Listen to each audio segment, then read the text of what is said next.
That was navigating an enormous change curve for the organization to work differently. So, while navigating that, being able to double the throughput was just a significant outcome. But it also provided confidence to senior leadership that the foundations of the model were right.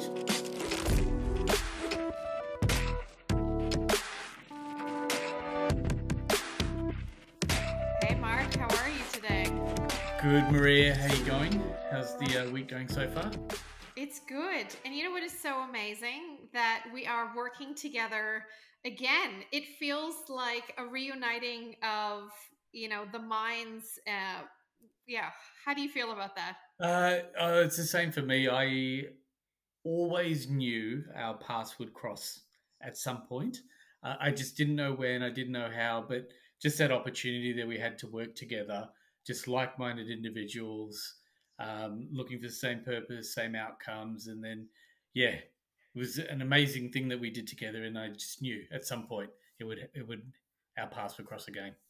And so, you know what's amazing? And I think that's because we're united in this purpose, basically, of helping organizations, helping leaders to really enable better outcomes and having a little bit of fun, a lot of fun along the way. And, what that will then result in is a more humane world of work because I just like, doing good things with good people. Totally aligned. Totally aligned. Love having fun, and I think we've both seen it. Is when you see what good looks like, and people experience what good like. There's just so much joy that comes from that, and being able to have fun on that journey is just icing on the cake for me. So, what I would love to do in this video podcast, so very exciting, is to be able to share some of our learnings, our stories, and maybe let's go down a little bit of memory lane because there's, the first time that we met, I think was special. So, shall we tell everyone about that? I think so. I'm for me that was one of the career highlights. The fact that we got the opportunity to do some of it together. I think people would love to hear some of that story. Awesome. So maybe what story, Mark, are we going to tell them about? Uh, so the opportunity that we had to work together on was the Bankwest transformation in terms of their move to their new ways of working and how we were looking across the entire organization, how things would need to adapt and move and change. And I think we should tell the story of what we did together, and then I can also provide some insights of what happened over the longer period and how the organization's transition, but not only transition but also sustained, which has been really really exciting. Sounds good. Well, I'm excited already for the conversation. And Awesome. so maybe before we get started, because everyone's going to be watching or listening and might not know, kind of what Bankwest is, what was kind of happening in the market at the time. Yeah. Um, and so Bankwest for everybody is, it's a Western Australia regional bank, roughly about, five or six kind of in our banking sector here. Yep. It's 125 years old, give or take. So it's been around for a while, Yep. approximately 3,000 staff, and it's got a national customer base of, a million plus Yep. type. And so I think that's important for everyone to understand because at the same time in the banking sector, what was happening at the time back in 2017, if we can even remember I know. Going back. before COVID, this time warp is a fascinating thing. But anyway, so, Yep. 5 years or so ago. And what was happening in the banking sector was basically a lot of banks had been focused in on risk and doubling down in on making things more secure, putting in more controls. And what was happening at the same time, though, was basically the rise of fintechs and the threat of them basically coming into the market. These very nimble, digital first, platform enabled organizations that were small, ready to move and ready to basically take customers away from some of the bigger players. So the need really to think about how might you then evolve, how might you then respond and adapt to the market and think about how you might delight your customers was very much at the forefront. I think at a lot of the in the front of the minds of a lot of the banks, Yep. really at the time. And I'm sure you remember it because you were, living it Yep. firsthand. And so it wasn't just Bankwest, and it was, kind of a sector wide. And so what then that meant from a ways of working perspective was, how do we actually do this differently? Yes. And in Australia, we had basically spent, a decade before that doing agile in tech, doing agile in tech in business, doing, complex program delivery programs. But no one had yet done enterprise agility. So, what does that actually mean to look at it across the organization? And so, this is where, the opportunity at Bankwest, this was just amazing. Yes.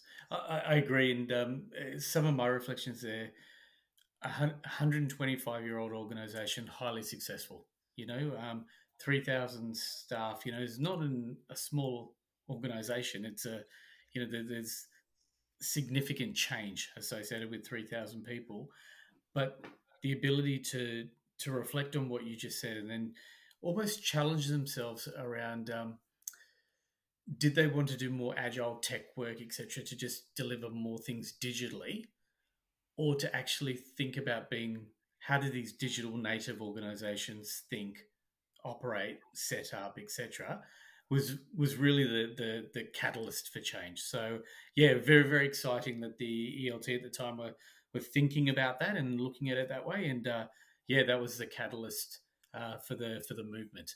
Um, but before it actually transitioned, there was a bit of a step before that that actually helped validate that we were on the right track. And what was exciting about being in Bankwest at this time and being part of the whole journey was the thing that kicked this all off was an internal program which was actually called De Novo. And De Novo was actually Latin for rebirth or renaissance I or like it. yeah, exactly. And that de novo term had two connotations to it. One was the program was there to give new life or redesign the home lending process. So completely reimagine it, what it could be from a customer's perspective, that digital organization's perspective. But at the same time, it was given the remit to completely come up with a new way of working within the organization. And so that new way, just having that freedom and that autonomy to be able to think about it differently, being protected in the organization, that was the first step. And so that's where it all kind of stemmed from there. Yeah, so with De Novo, Maria, I think my reflections on that one, part of the success or kind of paving that path, for this transformation that we're about to talk to, De Novo was set up as almost like an incubator within the organization. And it was given its own purpose, its own outcome, cross-functional capability, business capability, tech capability, risk capability, all the capability coming together with its own funding model. And what we were doing within it, but I didn't know at the time, was proving to the organization that we could actually deliver solutions sooner. And we were, so we were getting things into the hands of customers and our brokers faster, which was amazing.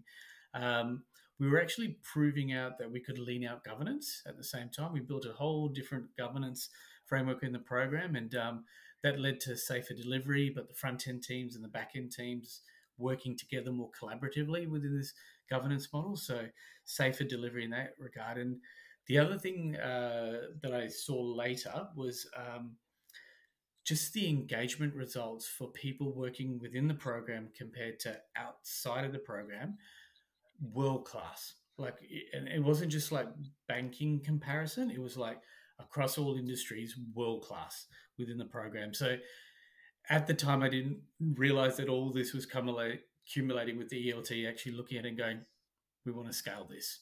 This is the opportunity that we're kind of looking for, and then this then mobilized the program.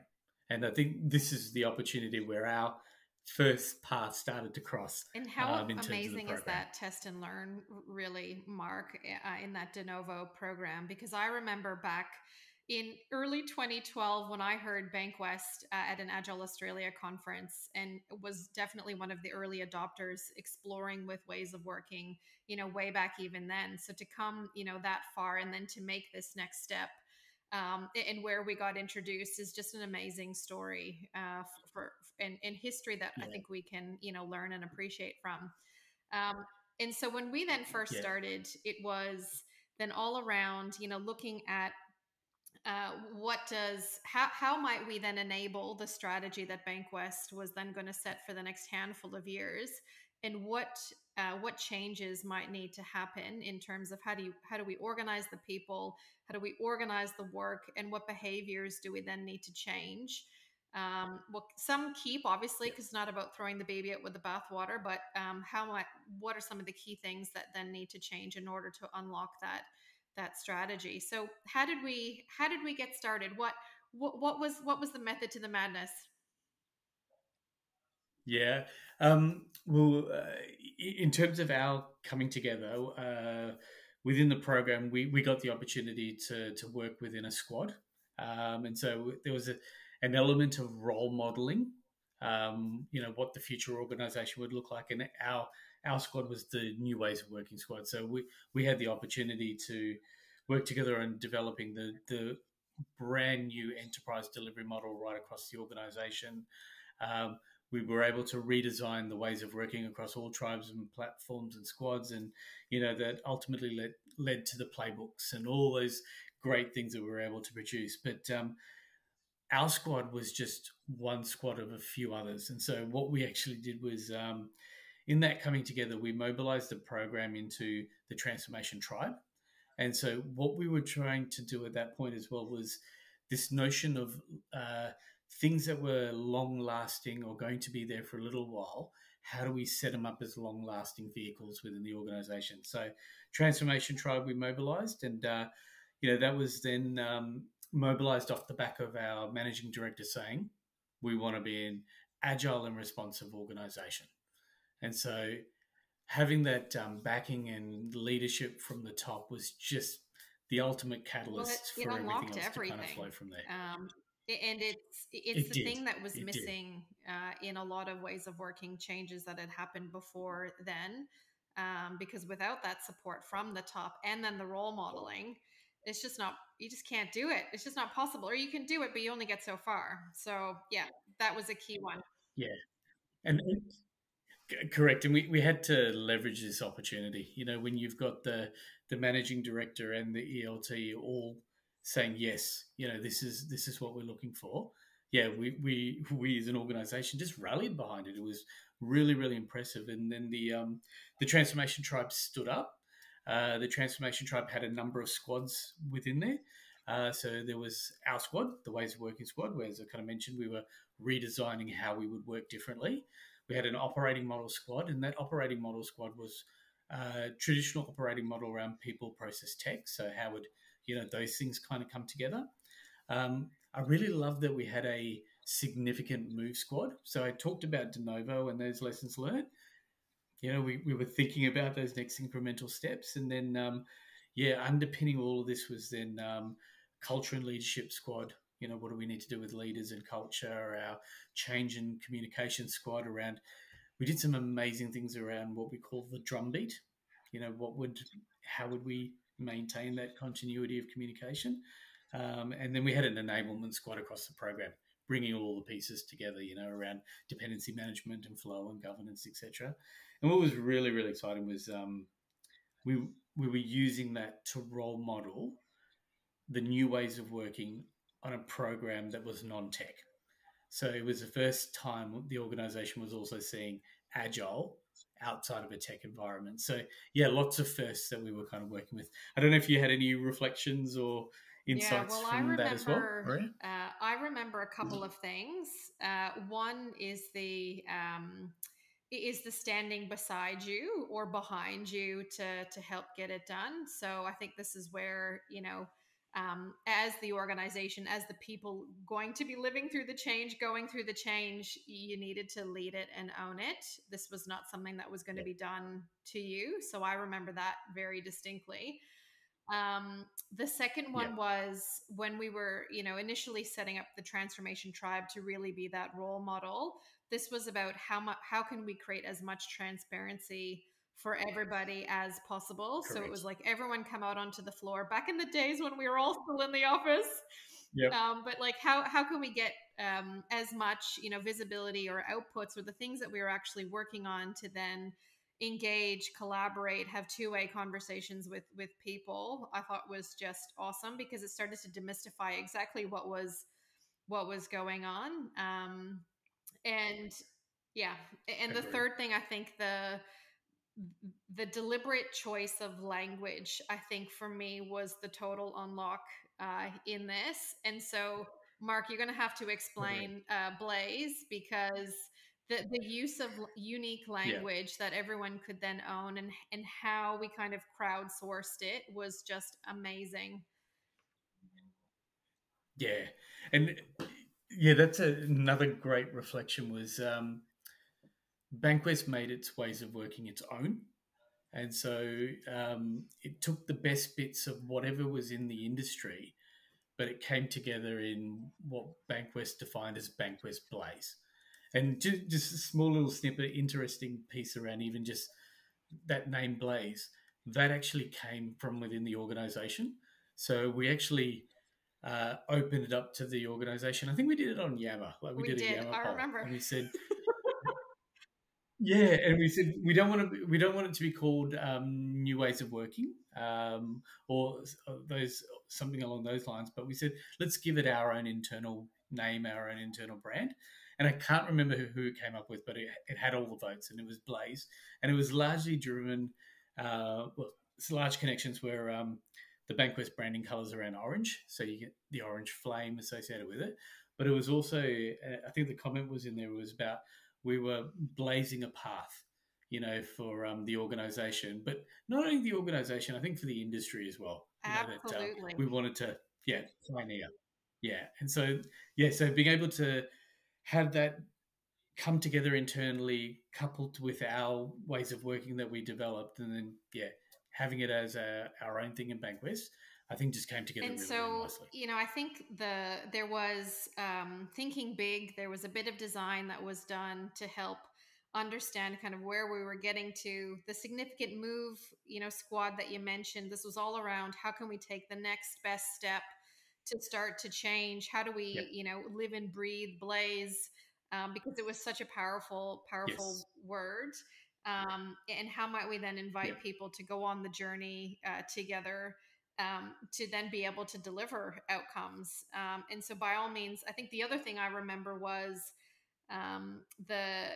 if we fast forward a little bit, it was almost like the leadership reflections on how their role had to change and the importance of Yes. that. And so, and the biggest one I remember being called out a few times was the shift from telling people what and how to do, but to be a coach, and not to be a coach like from a performance management perspective, but more as a coach from a I need to ask questions, I need to listen, I need to work out Yes. how can I help you, I need to remove the problems, I need to remove the impediments, because that now is your role in this type of environment.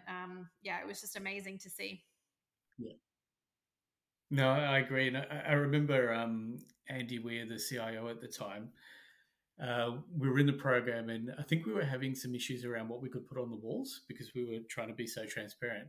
And what Andy cleared it within like 5 minutes. It was done. But how significant that was for us as a program around the transparency, I think he underestimated. But to your point, the leadership role was evolving and changing to be about unblocking, and less about control. And just his ability to unblock that one problem we had then created the whole transparency of the program on the wall. So, yeah, there's some significant things that happened from a leadership perspective. But I think the other thing for me was so sorry, there's so much in this, Maria, but the other key one for me was just in the way that we deliver the program. As we mentioned, we were role modeling. So every quarter we knew the goal that we were working towards, but every quarter we adapted based on what we learned. So that first quarter was about getting that next tribe, And then the next quarter was around, okay, what can we learn more? So here's a tribe and a platform, and that kind of got us to a point, uh, from a little bit of a negative perspective, but an opportunity to learn quite quickly was tension and anxiety growing in the organization with, the Mm. people wanting to be in now at this point, and we're not quite ready. So that then invited the next level of leadership immersion through co-design, and and then co-design then led to let's launch and iterate forward, and then that ultimately led towards the creation of the enterprise agility ways of working COE, and then at that point onward it became about iterative improvement, and I was lucky enough to lead that function for a few years, and so upon reflection, I'm just blown away by some of the outcomes that not only we achieved through the program, but then ongoing for the next few years after that. Yeah, amazing. I'm also blown away by the outcomes. So I hope that gives everyone who's watching and listening a little bit of a flavor as to what it actually looked like. And there's so much more that we can get into from a detail perspective, but let's talk about the outcomes because it was a success. And as a good consultant, I was there, from the beginning to help you and the team to get, stood up with and enabled to Yeah, then be able to carry it forward. But the things that I kept hearing, even while I was there and then afterwards, was just how much the Blaze created basically a new future for the bank.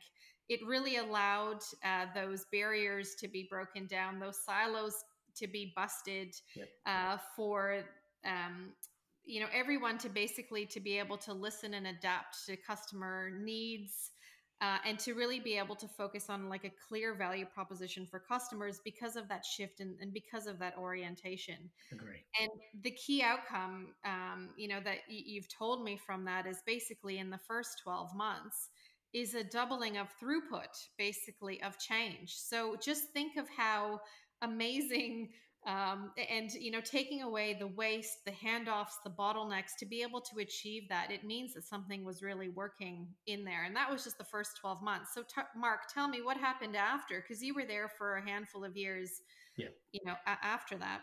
yeah, and just with that first 12 months as well, Maria, that was navigating an enormous change curve for the organisation to work differently. So while navigating that, being able to double the throughput was just a significant outcome.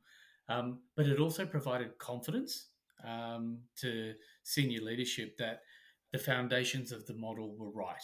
And so that led to the creation of a function called Enterprise Agility, which I had the pleasure of leading, which was at its core an embedment and an optimization function, but it was also a coaching function as well. So I had the opportunity to lead the coaches as well as having a small delivery capability, design and delivery capability with me. And over the coming couple of years that I was there, we continued to break things into quarters and how those things would come together. And I took a little bit of a snapshot at the end of my period in enterprise agility, and just some things that I'm really proud of that that we achieved was, yes, we did double small and sorry, we did double throughput, but that actually led to doubling the volume of small and medium change in the organization. Um, that doubling of the speed of the volume of change also led to greater than 2x velocity improvement. So we were still able, sorry, we were delivering stuff sooner and getting them into the hands of our customers much quicker. And that was across our tribes and our platforms. So we were able to speed it up in both respects. Um, we had an external influencer come in, Pat Reed, who's quite known in America around with these type of models. And when we brought her in to talk to us, she talked about the concept of cost to value, which is ultimately throughput. We, as Enterprise Agility, working with the CIO and his leadership team, took cost to value and broke it into four things. First one was the volume of change, and we call them launches. So this was actually like customer value changes. We then looked at releases, so the technical ability to release. We then looked at DevOps lead time to change. How is that starting to reduce? And then if all of that was speeding up, how do we still have quality? So we started to look at system health as kind of the four primary things in there, and really really pleasing to say 40% improvement in lead time to change, and a double in frequency of deployments or releases in that time as well. Amazing. I know, absolutely amazing. And just the other call out here, not all of that was tech changes. Mm. This was value stream mapping the processes, taking out the breakpoints, looking at the decisions, what can you push closer to the squad, not what needs to be retained. So just a lot of lean improvement that we did in those spaces. 20% improvement in system of health. So as the engine was speeding up, the systems were still systems were improving. So knew we were getting change and run right. You know, the leaders Mm. that were empowered as tribe and platform leads were making the right calls on change Which and that run. which that in itself is a trap that some organizations fall into, where they focus all on the change and not enough on the tech debt or the run or fixing things as you go. So that balance that you've achieved is, yeah, impressive. Absolutely, and then from the like employee perspective, 85% employment engagement scores, which was world class. So that snippet that I saw in Denovo, we were able to take that across the organisation in terms of the people working in Blaze. So, and the other thing that we saw as well was as as senior leaders were getting more comfortable with the model and seeing the potential and seeing the throughput and the changes, we actually saw a shift in engineering ratios. So prior to doing Blaze, it was about 40% engineering ratios to the rest of the organization. When I left, it shifted to 60%. So that ability to have that tech capability to drive the pace, etc. Yeah, just all came together really, really nicely. So yeah, really proud of where Bankwest got to. Well, and I think it is, as you should be. It's an amazing, such an interesting journey, amazing outcomes. It wasn't all easy along the Oh, way. I know, I know that. a lot of fun, but very, very challenging. You know, if you think about the different levels of the organizations, experiences, legacy processes and practices, new ways of thinking, extraordinarily challenging, but just role modeling the ways of working, taking people on the journey. Yeah, just had an absolute ball. So I'm, and so change is not for the faint of hearted, especially bold change like that. So that is just such an amazing story, Mark. Those outcomes, incredible. And what I love about them is you've ticked all the better. It was all about better from a quality perspective. It was all about value. It was Yeah, all about safer. Sooner, safer, and happier. So all the things there from an outcome perspective that we're all striving towards from a ways of working point of view is what we've touched on in this conversation, which is makes it such a proud moment, I think, or such a humbling thing and a good thing for everyone to know and understand. And I know that these 20 minutes have gone by so quickly, and yes. we just love working together. We love chatting together. And I can't wait for what's next as we're teaming up from a sooner, safer, happier perspective in Asia Pacific. So I'm looking forward to what's next. Mark, what about you? Uh, Yeah, no, I'm really excited at what we're talking about, what we're doing, and the ability for us to work together. And just my reflections on even just this. I think we should see what the response and feedback is from our viewers and listeners, and see what we want to double click into. So maybe we can do some more of these if people are interested. But I also think that period where we didn't work together. I know you did some more amazing things with other organizations. I was, with some other organizations. We should continue the sharings, the insights, the learnings, and I don't know. Are you up for maybe doing a few more of these? Yeah, well, I think if people want to hear, why not? Well, and I just love a conversation, so let's do it. I'm up for it. Love it, love it. That sounds amazing. So yeah, let's see what the feedback and response is. But I've definitely got a lot on my mind. I think that we can talk about it. I'm sure you would as well. Absolutely. I'm all up for it. Amazing. All right. Sounds good. All right, we'll see you. Thanks, Mark. Always a pleasure, Maria. I'll catch you later on in the week.